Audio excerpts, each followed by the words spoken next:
திருத்தணியில் அம்மா உணவகத்தில் திடீர் ஆய்வு மேற்கொண்டு அம்மா உணவகத்தில் காலை சிற்றுண்டி சாப்பிட்டு ஆய்வு செய்தார் திமுக சட்டமன்ற உறுப்பினர் சந்திரன்.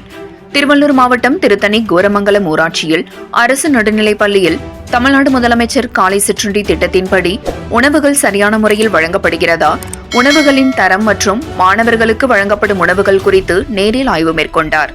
திருத்தணி சட்டமன்ற உறுப்பினர் எஸ். சந்திரன் இந்த ஆய்வின்போது உணவு சமைக்கும் சமையலறையிடமும் மற்றும் ஆசிரியர்களிடமும் மாணவர்களுக்கு உணவுகள் தரமான முறையில் தினம்தோறும் சிறப்பான முறையில் நேரம் தவறாமல் வழங்க வேண்டும் என்று அறிவுரை வழங்கினார். இதனைத் தொடர்ந்து திருத்தணி ரயில் நிலையத்திற்கு எதிரில் உள்ள அம்மா உணவகத்தில் திமுக சட்டமன்ற உறுப்பினர் எஸ். சந்திரன் திடீர் ஆய்வு மேற்கொண்டு அந்த உணவகத்தில் வழங்கப்பட்டு வரும் உணவுகள் தரம் குறித்து கேட்டறிந்து உணவுகள் சமைக்கப்படும் இடங்களை ஆய்வு மேற்கொண்டு உணவுகளுக்கு பயன்படுத்தப்படும் சமையல் பொருட்களையும் ஆய்வு செய்து மேலும் நல்ல முறையில் உணவுகள் வழங்கப்படுகிறதா என்று உணவகத்திற்கு வந்த வாடிக்கையாளர்களிடமும் குறைகளை கேட்டு அறிந்தார்.